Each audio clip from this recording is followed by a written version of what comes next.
Hey guys, it's Simon. This is Pro Wrestling Unlimited as we are here on the 7th of August 2020 to talk about everything that went down tonight on Friday Night Smackdown.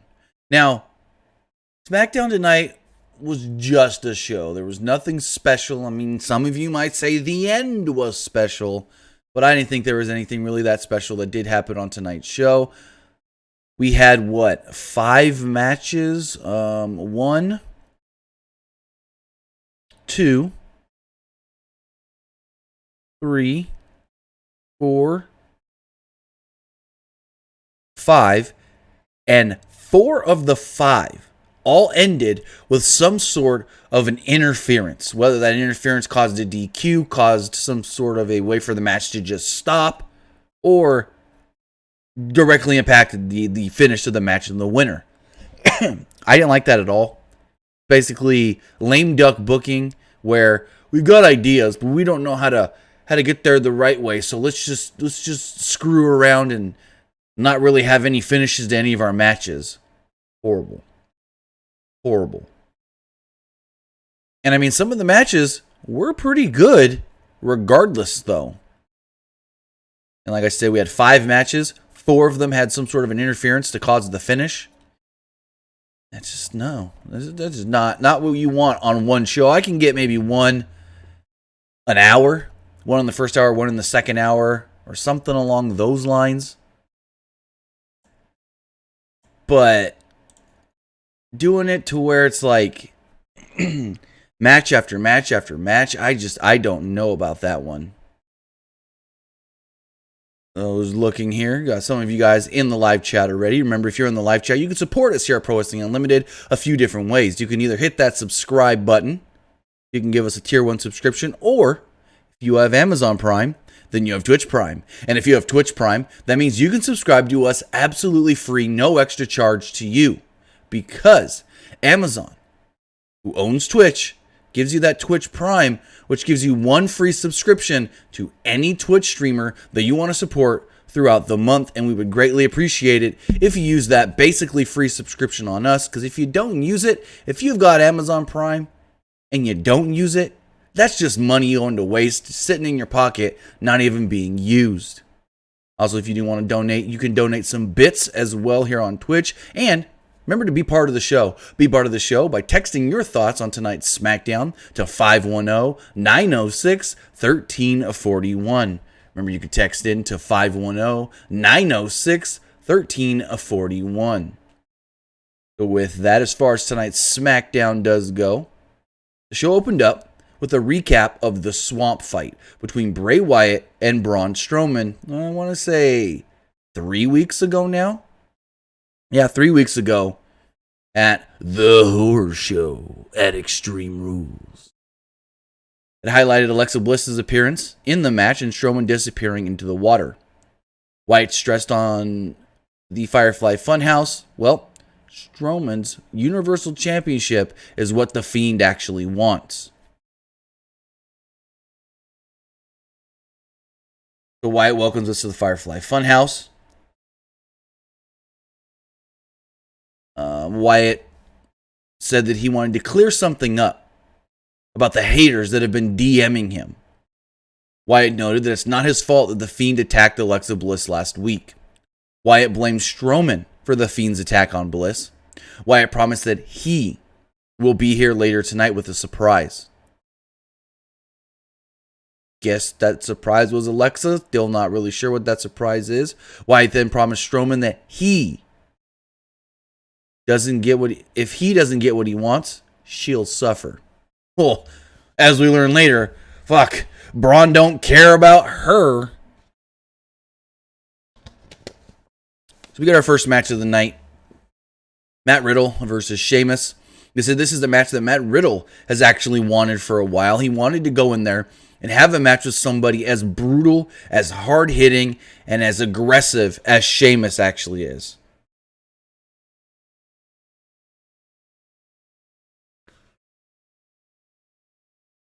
The recap: Shorty G attacking Riddle last week in an attempt to collect the King's ransom bounty, whatever you want to call it. Sheamus took over with a Sheamus. Yeah, got the early advantage with a side headlock, but Riddle broke free. Sheamus regained control with a knee to the gut and slowed down the pace. Riddle reversed it into an armbar, then transitioned it to a pin attempt. Sheamus recovered and rocked Riddle with a side power bomb, like a side-ish, cool looking power bomb. Riddle then dropped Sheamus over the top rope, and he landed on the apron. Sheamus hit a series of shots to the chest, and then he climbed to the top rope. Riddle got back to his feet and knocked Sheamus off the top to the floor with a forearm. After a commercial break, Sheamus was back in control with a chinlock. Riddle broke free, but Sheamus hit 3 Irish Curse backbreakers in a row for a near fall. He slowed down the pace back with the chinlock. Riddle got back to his feet, but Sheamus attempted a back suplex. He landed on his feet and rocked Sheamus with a kick to the head.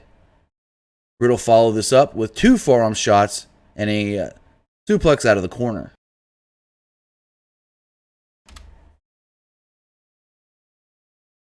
Sheamus then followed this up with a penalty kick. No, Riddle followed this up, my bad, with a penalty kick and a broton for a near fall. Riddle attempted the floating bro, but Sheamus moved out of the way, and Riddle landed on his feet yet again. Riddle charged, but Sheamus hit the white noise, and well, Matt Riddle kicked out Sheamus, all too stunned that his finisher didn't keep down the bro. So Riddle avoided the bro kick and hit a German suplex for a 2. Sheamus went shoulder first into the ring post after missing a charge into the corner. Riddle and Sheamus brawled around ringside. Sheamus rocked Riddle with a stiff knee. Riddle then struggled to get back into the ring when, well, Shorty G would come out and attack for the disqualification. Shorty G was briefly in control of Riddle, but Riddle did take over and beat him down around ringside. He rocked Shorty G with a kick against the steps. They announced that, well, Matt Riddle has won via disqualification. I mean, it didn't seem to bother me here, because I get what's going on with the King's Ransom stuff and Shorty G, but it's when it kept happening and kept happening throughout the show, that's when it got a little too much. So Sheamus was furious, to say the least, here.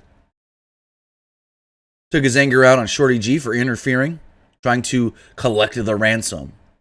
Sheamus gave Shorty G a wicked hard brogue kick. Treated Shorty G like a complete joke, but hey, what's the difference?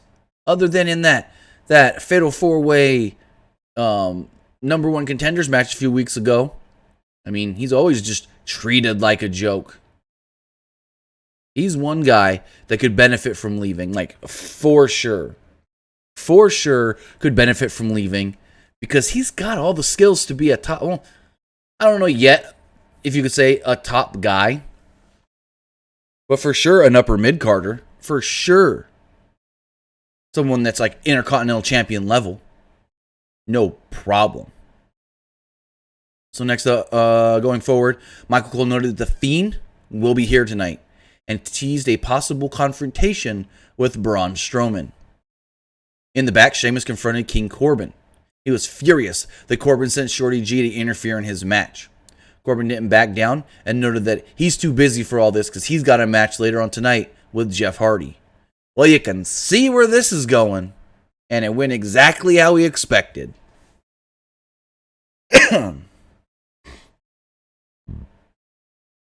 So we have the dirt sheet, which I want to check something really fast. I believe yesterday on social media, WWE called this Ms. TV. Let me see. I might not be able to find it. Probably too far back on their Twitter now. Actually, no. Give me 1 second to look this up. It was like the dirt sheet tonight, the dirt sheet. But it was like, I thought they called it Ms. TV yesterday. Let me see. I could be wrong. I think I got the tweet right here. Oh, no, they did call it the dirt sheet, so I'm wrong. My bad. So at the beginning of this, the mics kept going in and out. So that confirmed to us that And we saw it a little bit earlier, too, that the Retribution stuff is not just on Raw. It's on Raw and SmackDown. Didn't see it on NXT, though. Which could just be because NXT's at a different location. Maybe they were too lazy to travel to Full Sail or something. This was horrible, the first part of this. They introduced a special guest via satellite, Mandy Rose's hair. Rose's hair appeared on the big screen with googly eyes on it. They both did a weird voice pretending to be the hair. They mocked Rose and Heavy Machinery. Miz then said it was time to speak with the real victim from last week and introduced Sonya Deville, and then it started getting good. Deville talked about how great it felt to attack Mandy and cut off her hair. She mocked Rose and has no respect left for her. Deville got upset with the fans and noted that all the fans here, they're just waiting for Mandy's music to hit so Mandy can come and attack her, but she's not coming out to get her revenge tonight. Deville pointed out that Rose only made it to WWE because she won some bikini contest. She was disgusted that Rose won an award on the bump for making out with Otis. They continued to mock Rose until, well, finally Heavy Machinery ran out and a brawl broke out. The faces cleared the ring and the heels took off. I thought Sonya Deville was really, really good in this segment. Couldn't care less for the whole Ms and Morrison hair thing. That dragged on way too long. It was crap. But Sonya was really, really good here. And she gets better every time she's on the mic. So that's another positive. They recapped Cesaro and Nakamura winning the tag titles at The Horror Show at Extreme Rules in a tables match against the New Day. And then next up, we got Cesaro against Lince Dorado. Looks like to me, even though Cesaro did win here, Lucha House Party may be the next challengers for the SmackDown Tag Team titles. Cesaro and Dorado worked well together, like very well. Really quick, fast-paced action, but not too fast where you're like, whoa, what just happened? It was fast enough to where you could still... It was paced well enough to where it seemed quick, but not too quick where you could still pay attention and keep, what's going on and off. Michael Cole claimed that Cesaro and Nakamura have been acting like teenagers ever since winning the titles. The lights flickered during this match. Corey was concerned that Retribution may be here on SmackDown. Cesaro was firmly in control early, but Dorado sent Cesaro to the floor with a tilt-a-whirl head scissors. Dorado attempted a dive, like a Hurricane Rana dive, but Cesaro caught him. Dorado then grabbed the barricade and the plexiglass on it to keep his balance and not get powerbombed by Cesaro. He then hit a Hurricane Rana, sending Cesaro into the ring apron. Dorado attempted a crossbody, but Cesaro caught him and hit him with a backbreaker. Cesaro slowed down the pace, but Dorado fought back and picked up the pace. Cesaro lifted Dorado, and he stood on Cesaro's shoulders and did a backflip onto his feet. Cool, but wasn't really needed. Kind of seemed like a filler spot there. Dorado then hit a springboard stunner for a near fall. He then used a Hurricane Rana to get another near fall. Cesaro, though, recovered, took control, hit the Gotch neutralizer, and picked up the victory over Lince Dorado. Fun little match while it lasted.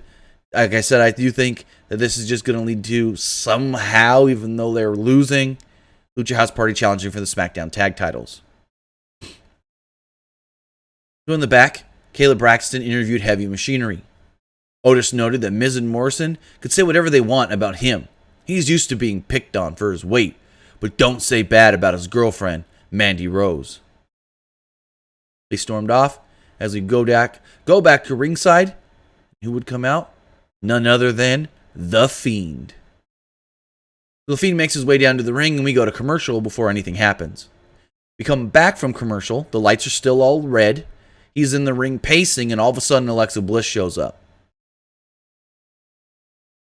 So The Fiend starts pacing around Alexa, kind of doing circles around her for a moment.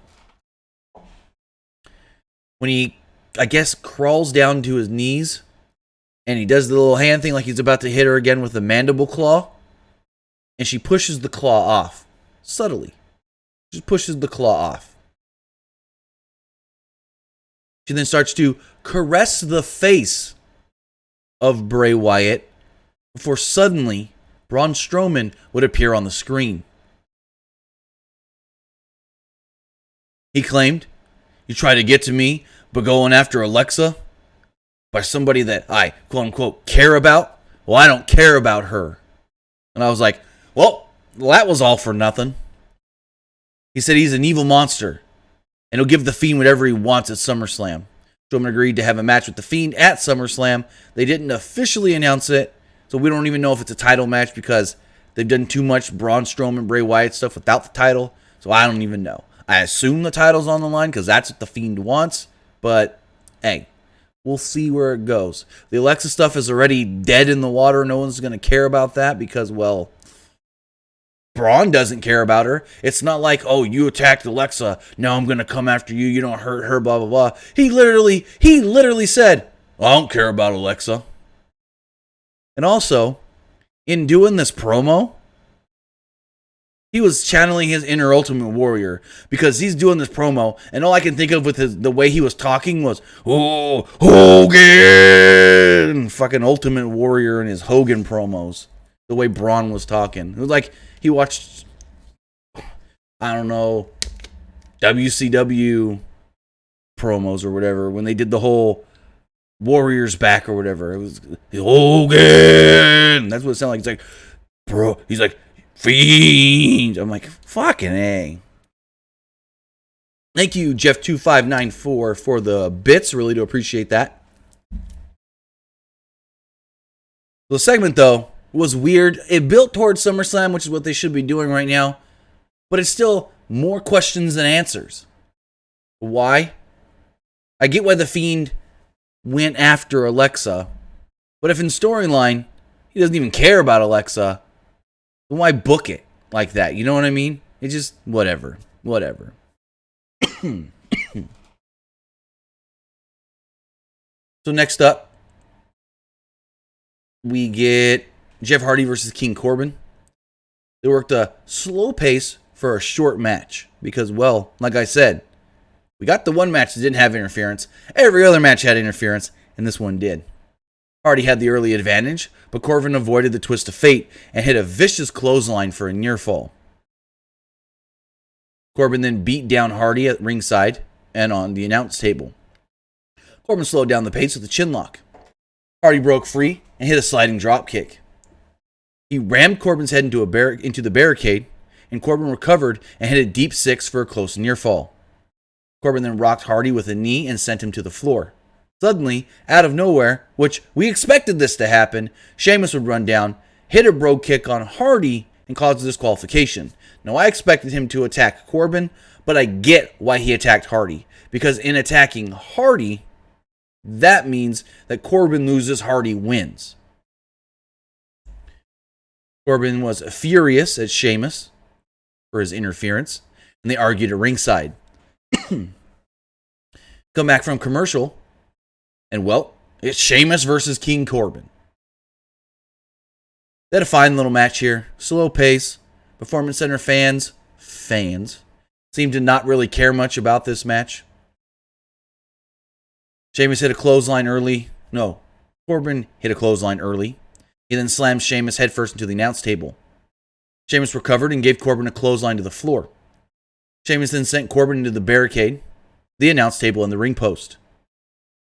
He missed a top rope move, and Corbin hit a side slam for a near fall. Corbin then slowed down the pace with a chin lock. Sheamus powered up and attempted white noise, but Corbin slipped out and hit a clothesline. Suddenly, more interference! This time it was Matt Riddle. He didn't interject himself in the match per se, though, but he still caused a distraction, which led Sheamus to hit the brogue kick on Corbin and pick up the victory. So, more bullshit and interference, but at least we got a decisive win, technically. So, whatever. In the back, Sasha, I guess, was giving Bayley a pep talk for her upcoming match with Asuka on Raw. Bayley kind of wished that Sasha had talked to her before setting up this match.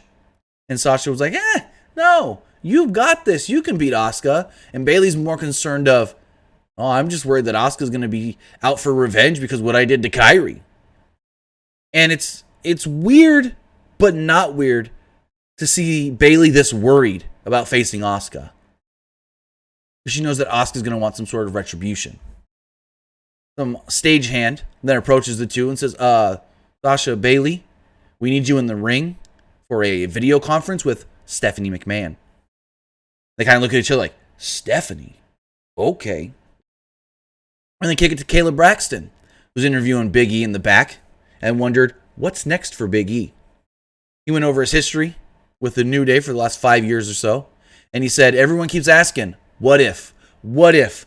What if Big E got that opportunity? And now it's time for him to show what will happen with that opportunity. He's a little overzealous in this promo for me. I thought he overacted a little too much. And then at the end, he just did the whole New Day Rocks kind of deal. And had Caleb busting up laughing.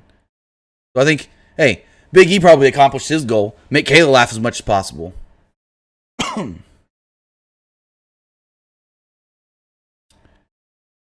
So we go to the ring.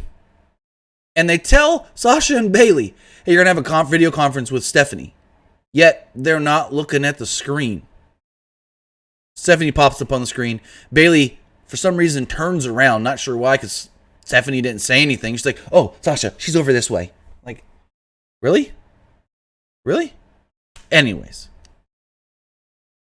So Stephanie actually praised Sasha and Bayley for winning all the gold except the NXT Women's Championship. Banks and Bayley said, thank you for that. Many people have been saying that we're doing wrong by taking all the gold, but coming from you, saying that we've accomplished something good, we take that to heart. Banks then mentioned that McMahon's daughter, mentioned that they're doing this as role models for all the little girls out there that watch them, even Stephanie's daughters. McMahon noted that, yeah, you did it, but you found too many loopholes. I mean, one of you was a referee.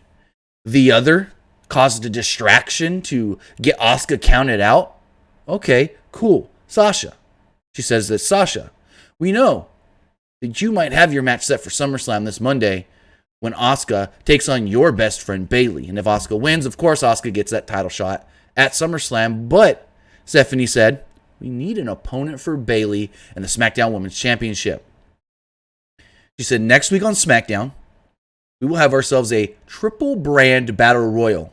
Women from Raw, SmackDown, and NXT will all battle with the winner getting a shot at Bayley at SummerSlam for the SmackDown Women's Championship. Sasha and Bayley kind of look at each other like, oh, crap.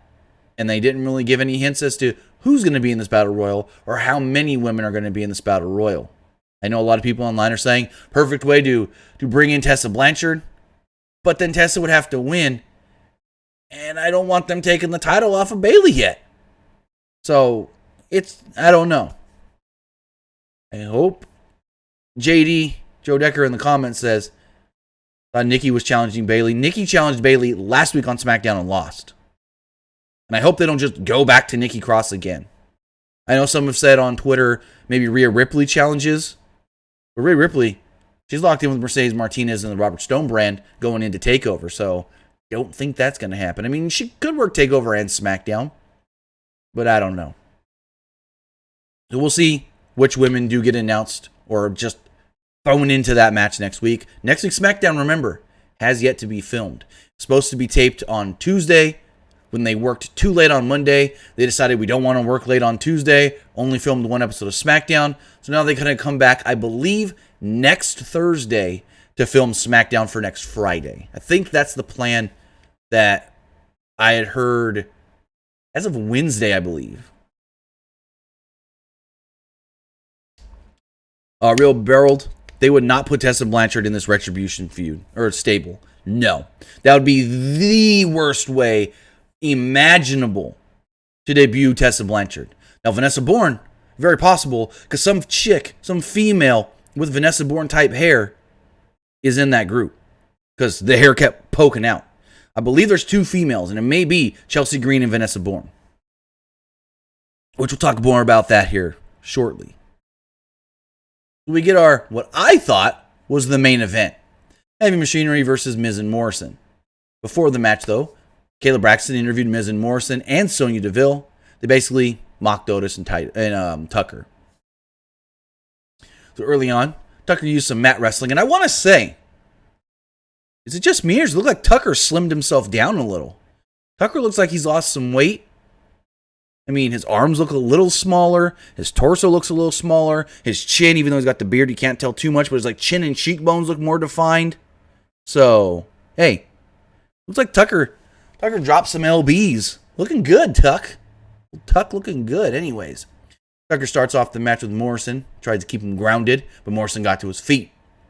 Tucker avoided a kick and hit a clothesline. Otis and Tucker sandwiched Miz with a splash. Tucker hit a senton off the apron onto the heels. After a commercial break, the heels were firmly in control as they isolated Tucker on their side of the ring. Morrison hit a double foot stomp and a running knee. Miz followed this up with a DDT for a near fall. Tucker fought back, and Otis got a hot tag. Otis then ran wild on the heels and threw them around the ring. He hit a splash in the corner and followed it up with a caterpillar. Miz broke up a 3 count. Tucker then charged at both heels, but they moved, and he ran into the barricade. Miz then sent Otis into the steps at ringside. Suddenly, out of nowhere, as they're fighting at ringside, and Sonya's standing out there, well, Mandy comes out. Mandy attacks Sonya with her new short hair. They start brawling around ringside. They then brawl into the ring, and for some fucking reason that I don't understand, they call the match off. 2 people that aren't even the 4 competitors in this match are brawling. They call the match off? Why? Now, if they would have said this match was called off for double count out or something, that would make sense. Because Ms. Morrison, Tucker, and Otis were fighting at ringside for a lot longer than 10 seconds. So if they would have said, hey, double count out, then I would have been fine with it. But to call off the match soon as Mandy and Sonya jump in the ring? Bullshit. Stupid. Idiotic. How are you going to call off a match for 2 people fighting that aren't even part of the match? Dumb. Ms and Morrison jump in the ring. Heavy Machinery jump in the ring. They try to separate Mandy and Sonya. No avail. They jump on each other. They keep brawling. Separate them. Jump on them. Separate them. Jump on them. Finally, Mandy gets just rocked in the face. She rolls out to ringside. Heavy Machinery goes out with her. They help Mandy up to her feet. They're going up the ramp, and then the show goes to commercial. I thought we were going to go off the air right here. I'm like, oh, okay. Cool brawl. Mandy and Sonya showed a lot of fire. A lot of just, what's the word I'm looking for? Just heart and whatnot. And then I'm thinking, okay, the show's over. They pull them apart. They break up the brawl. End the show. And then it just goes to commercial. I look at my clock and I go, okay, I know I'm a few minutes behind because I'm watching on the app. But the show ain't over yet. And we come back. And we're in the back with Sonya and Mandy brawling again. Arguing. We got Ms and Morrison there. We got Tucker and Otis there. And all of a sudden the lights go out. And everybody gets spooked and scared. And I'm like, what? You're scared because the lights went out? Suddenly, Michael Cole and Corey Graves at ringside get freaked out as well. Then, a bunch of men and women in black hoodies and pants and ski masks run into ringside with baseball bats and crowbars. Cole says, oh my God, I think this is Retribution. This is when the shit hit the fan and went off the rails. They jump in the ring. They're hitting the ring and the ropes and stuff with their bats and crowbars. They then look at Cole and Graves.